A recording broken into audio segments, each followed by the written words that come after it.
a do jenë ministra ata që tashmë nuk janë antar të parlamentit, pra nuk fituan mandatin, fjala vjen Pandeli Majko, Ermanela Felaj, Blerina Gjulameti, edhe shumë të tjerë? Jo, mendoj që e kanë mbyllur kapitullin e tyre politik, si deputetet dhe si ministrat Partisë Socialiste. Nuk janë më në karrierë politike?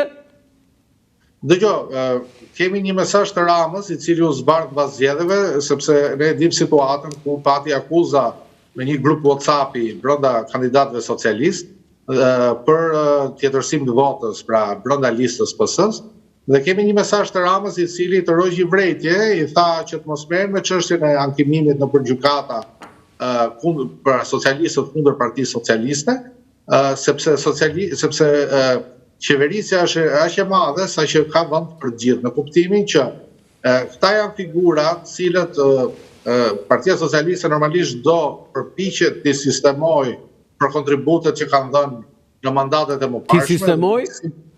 Po, ti sistemoj, kuptimin që t'i angazhoj në qeverisje, t'i angazhoj në qeverisje, por jo në nivel ministri. Çfarë detyrash? Dëgjoj, ne me pak njohuri që kam për administratën publike, po ju them me përgjegjësi se ka vende shumë të lakmuara administrata përveç se ministra. Ju duhet ta keni parasysh që ka një sër agjenci shumë të rëndësishme ku përveç se kanë organigrama shumë të mëdha me numër punojësi shumë të mëdhenj që akullojnë edhe një para shumë të madhe, një buxhet shumë të madh, mbledhin taksa apo shpërndajnë investime, por ka ana tjetër ne jemi dhe dëshmitar të asaj skenës që deputetët kanë qenë gjithmonë gatshëm të japin dorëheqje nga mandati për të bërë kryetar bashkie të nivelit 3. Domethënë, imagjinoni se sa më rëndësishme se ti je deputet, është fjala bie, ti je bashkiaku i Memalia. Prit se kaloi, bëre kapërcime të mëdha. E para një herë tha që nga këta që nuk janë zgjedhur deputet, që janë aktualisht deri në shtator, por nuk janë zgjedhur deputet, mund të emërohen drejtor agjencish. Tani, çfarë agjenci janë këto? Më thoj 2-3 nga këto? Jo, kemi drejtorinë e përgjithshme të tatimeve, kemi AKBN-n, kemi Alpetrolin, që janë drejtoritë të ndaluara. Dhe këto mund të drejtohen nga këta ish deputetët? Po patjetër, pse jo? Ju keni drejtorin e Alpetrolit sot që ka qenë ish deputeti i Fatosnanos. Kush është ai? Eltar Deda. Eltar Deda. Po mirë, okay, nuk ka asgjë të keqe, por janë njerëz që se unë se imagjinoj dot, Ardit, një sekond, unë se imagjinoj dot që Pandeli Majko, drejtori i Alpetrolit, për shembull. Është, dëgjoj, ajo është në dëshirë, si thua, është vendimarrje. Po ka qenë dy herë kryeministër o Ardit, nuk mund të jetë ose Ermanela Felaj, nënkryetare e Kuvendi, ministre e shtetit, deputete 3 herë, 4 herë, të jetë drejtoreshe e agjencisë ku ju ndani. Sigur s'shkon kjo. Partia nuk të lut, partia të mëron ose të përzë, por problemi është ky tani, që kjo varet nga ambicia personale e cili do, edhe nga ego personale e cili do, se ne kemi dhe Ilir Medën, që ishte kryetar parlamenti, ishte president, ishte kryeministër, dhe tash në fund donte të bënte deputet opozitar. Kështu që atë regresin e ka secili në dorë se si e interpreton dhe se si e përjeton. Po mund të jenë ambasador këta? Po sigurisht që edhe ambasador mund të jenë, por unë nuk e mora në konsiderat si post për shkak sepse ambasadori i Shqipërisë në çfarëdo lloj vendi nuk është se ka ndonjë peshë apo ndonjë përfitim. Po jo, ambasadori i Shqipërisë në NATO, ambasadori i Shqipërisë në BE, ambasadori i Shqipërisë në SBA, nuk është njësoj si ambasadori i Shqipërisë në një vend afrikan. Alzi. Dëgjoj. Unë nuk besoj se ka ndonjë peshë ambasadori i Shqipërisë, për arsyen se për shembull ne kemi në NATO zotin Ilir Gjoni, që ka qenë gjithashtu ish ministër edhe ish deputet në kohën e qeverisjes Nanos, por nuk besoj se ka ndonjë peshë të madhe apo ndonjë përfitim të madh si në karrierë ashtu edhe nga ana financiare. Po sigurisht ne jemi mësuar ta shohim postin e ambasadorit edhe si një opcion për dalë në pension nga karriera politike. Okej, dhe unë tani do të pyes Ardiç konkretisht, më thuaj disa emra teknik që ti vlerëson, që kanë profil jo politik, që mund të jenë emra të kabinetit, po që kanë qenë afër PS-s? Është një pyetje e vështirë, sepse duhem parë të gjithë grupet e punës që kanë ngritur PS-ja ndër vite. Besoj se edhe brenda këtij grupi negociues mund të gjenden emra të tillë. Për shembull, ne kemi të vajzën që u bë ministre së fundit, Pirdeni. Ajo është një figurë që Rama i ka besuar, si thuash, negociatat edhe marrëdhëniet me Bashkimin Evropian. Nga ana tjetër, besoj se figurat tilla duhet gjenden radhët e zëvendësministrave. Po të shohësh zëvendësministrat Shqipëri, nuk janë figura politike. Je duke thënë disa zëvendësministra që janë figura teknike mund të bëhen ministra? Mund të bëhen ministra apo njerëz të profilit të ngjashëm, pra. Tani, Ardit, po flasim për ministra, Ardit, se kështu zëvendësministër i bëjnë drejtor, nuk është një jashtëzakonshme. Mirë, po ministra ky vend ka pasur dhe Teneqexhi. Problemi është që edhe kanë bajt më mirë ndoshta se mbas 90-s nuk ka pasur, ka pasur në kohën e Enver Hoxhës. Dakor, po ta kam fjalën që ky vend i ka njohur dhe këto gjëra dhe nuk i ka bërë përshtypje askujt pastaj formimi apo emri i veçantë i individit.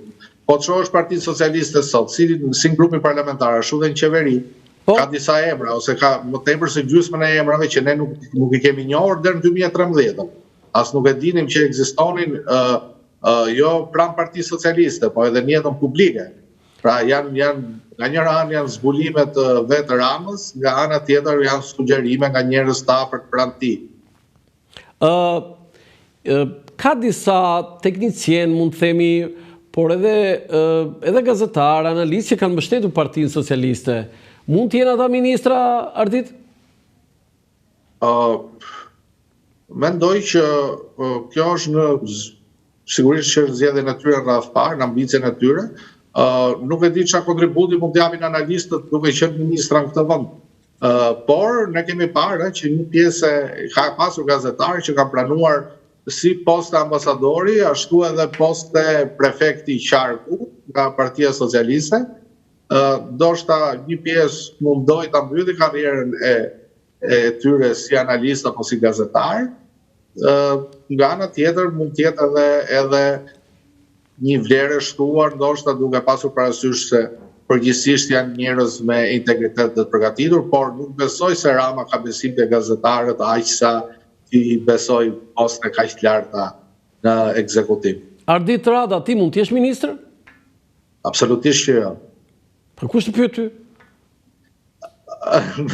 Atëherë do të detyrohet të fik telefonin, por nuk është fare as në ambicien time, edhe as në hesapet e... Jo, të pyeta si një njeri që e tha dhe vetë që e ke mbështetur Partinë Socialiste.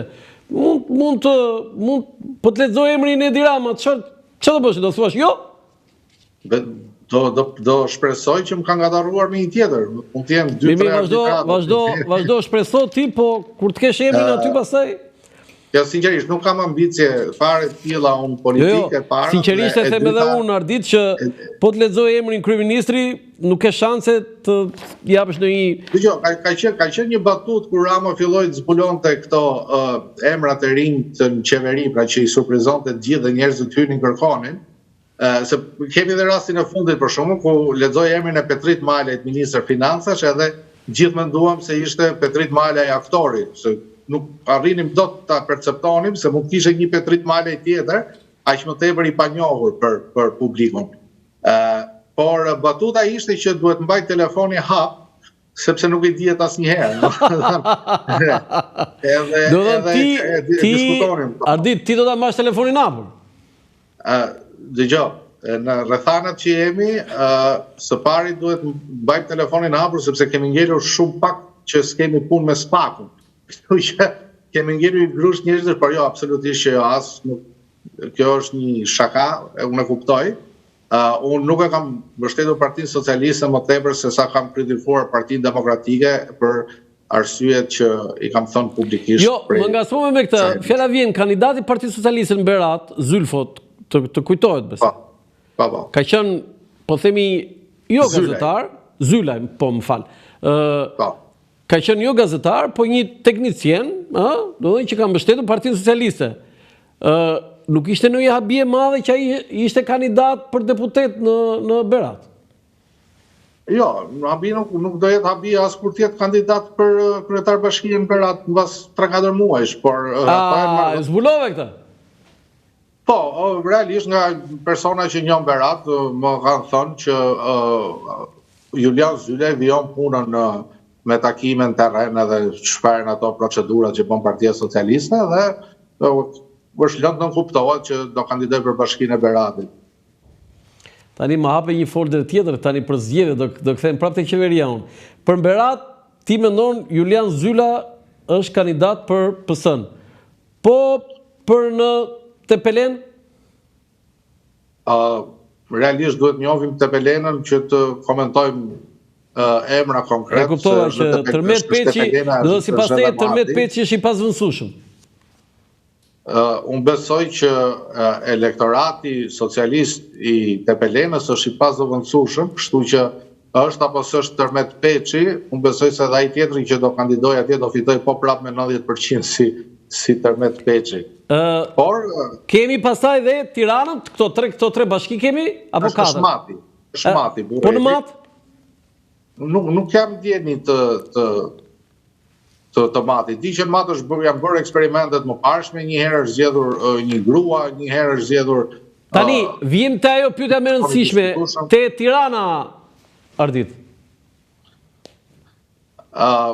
Ka një variant që këtyre 3 bashkive t'i bashkohet edhe Tirana, në rast se mazhorata socialiste bindet pra ta shkarkojë Beliaj, nëse ai nuk ka mbaruar procesin gjyqësor, dhe ka dhe një variant tjetër që gjithashtu edhe Rogozhina, pra të bëhen 5 bashki, sepse edhe kryetari i bashkisë Rogozhinës ka një dënim nga gjykata.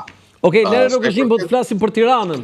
Do të thonë, përket zgjedhjeve në Tiranë, unë mendoj që Rama do përpiqet zgjedh një figurë popullore jashtë Partisë Socialiste, për arsyen e vetme sepse figurat, ato që njohim ne si figurat forta brenda Partisë Socialiste, kanë mbi vete një mal me akuza nga opozita, pra janë gjatë figurat të dëmtuara dhe të sulmuara gjatë 11 majit edhe pas 11 majit.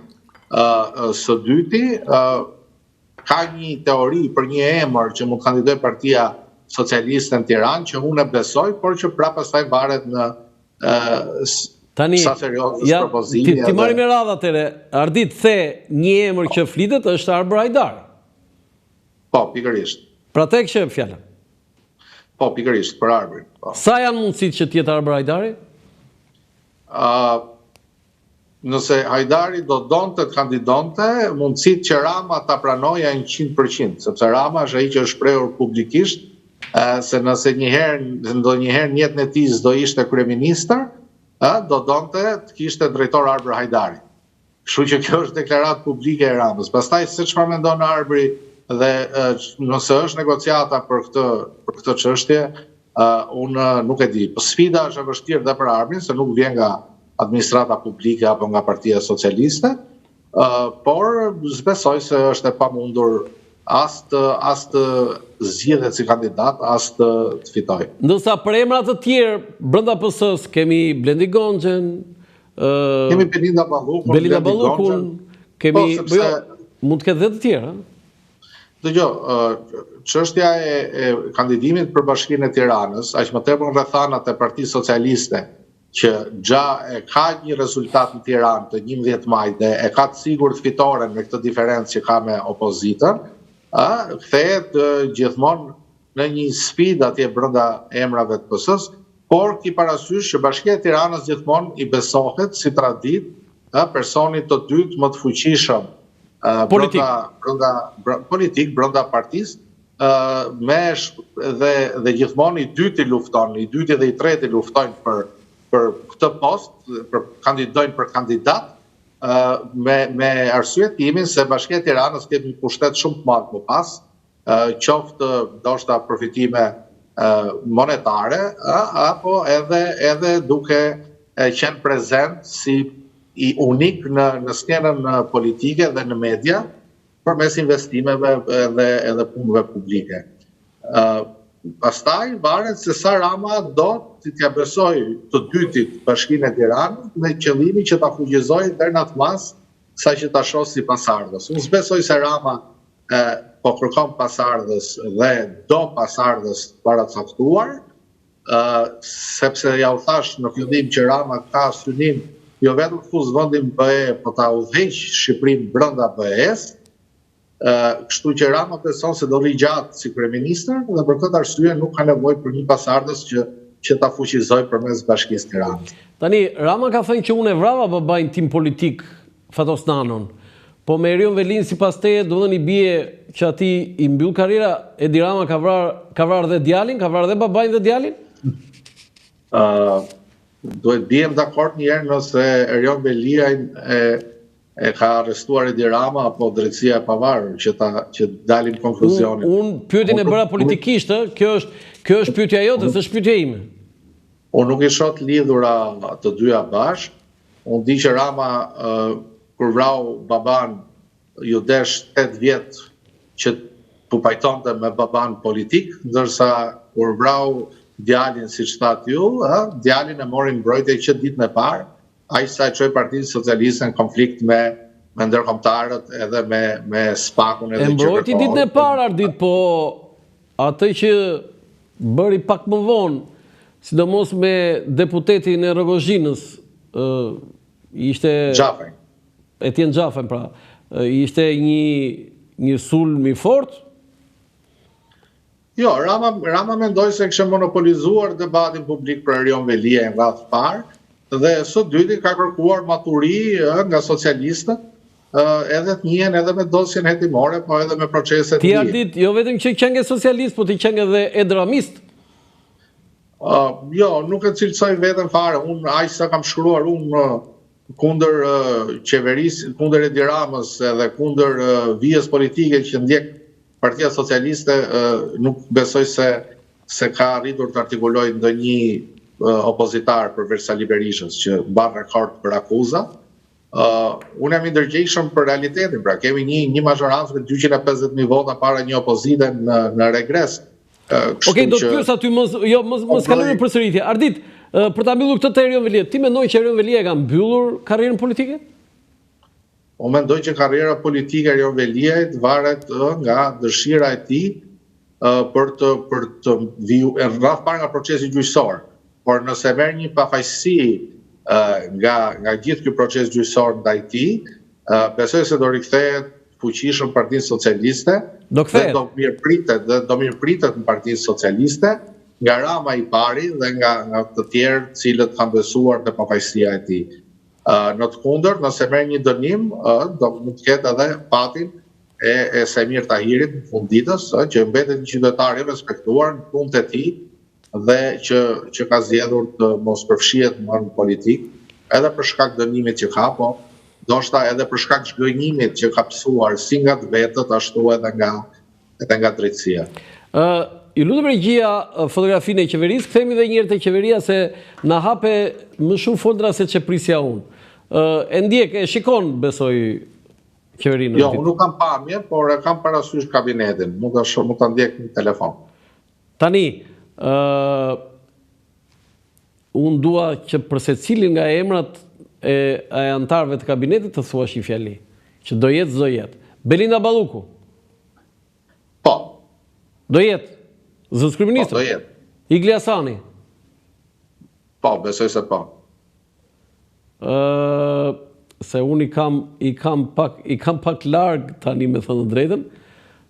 Në mos gaboj, kemi ministrin e financave? Po, Petrit Malaj. Do jetë? Besoj se nuk do të jetë. Nuk do jetë.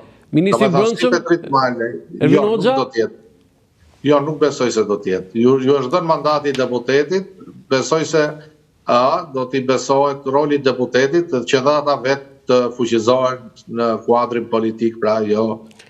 Më falë, mbas Igli Hasanit kishim ministrin e mbrojtjes, Piro Vengu. Po, besoj se ministri i mbrojtjes mund vijoj, sepse edhe Vengu bën pjesë tek ai grupi që na tham pra tek ato teknokratët, menaxherët e zot Kasterave. E thatë për ministrin e financave, ministri i drejtësisë? pra Ulzimanja? Nuk besoj se do të vijoj, nuk besoj. Ka qëndruar shumë gjatë, ka bërë punë shumë të mirë, por besoj se listova më parë arsyet pse mund të lëviz Ministri i Drejtësisë. Ministri i Arsimit o Gerda Manasiliu? Besoj se mund t'i jepet një post tjetër brenda qeverisë, po jo në krye të arsimit. Se ju thatë vetëm zonjën Balluku dhe zotin Gonxhe për kandidat, po mund tjetë o Gerda Manasiliu kandidate për kryetare Bashkisë Tiranës? Edhe mund tjetë për aq kohë pra sa nuk ka ato akuzat që ja u thash më parë, pra është një figurë e pasulmueshme politikisht, nuk është akuzuar nga opozita ndonjëherë as për korrupsion, as nuk ka gjë në dorë që të ushtrojë korrupsion me atë dikasterin që ka. Kështu që mbetet një figurë, si të thuash, e pranueshme për publikun edhe për socialistët. Ministria e Shëndetësisë? Besoj se do ndryshoj. Zonja Koqiu, do ndryshoj? Po. Blendi Gonxhe, Ministri i Ekonomisë dhe Kulturës dhe Inovacionit? Mund të ketë një dikaster të ri që mund t'i besohet. Sepse ajo është superministri. Nuk është ambienti fare ambienti i Ministrisë Kulturës edhe i Ekonomisë, nuk është fare një ambient për zotin Gonxhe edhe nuk përputhet gjithkundi, me thënë drejtën. Mirela Kumbaro, Ministre e Turizmit dhe Mjedisit? Besoj se do lëviz, pavarësisht se Rama i ka besuar shumë mandate si ministre, pra shumë vite si ministre, besoj se ka ardhur momenti që të... Anila Dena ju e thatë, Ministre Bujqësisë? Po, mund të lëviz, besoj. Ministre Shteti për Sipërmarrjen? Që është? Më falë, ja, një sekundë. Jo, kemi Tauland Ballë, Ministre Shteti i marrëdhënieve me Parlamentin. Ata ministra pa portofol pasaj që, si thuash, nuk është se janë fytyra e qeverisjes, apo nuk trajtojnë dikastere të rëndësishme, aq sa të jenë prezent në debatin politik të ditës. Po pse ju mendoni që shumë Tauland Balla, në fakt kemi përpara Tauland Ballës, kemi Delina Ibrahimajn, dhe ju thatë që të gjithë këta që janë ministrë shteti nuk mund t'jenë më, se s'kemi vetëm zonjën Ibrahimaj, kemi dhe Pirdenin, kemi dhe... Si?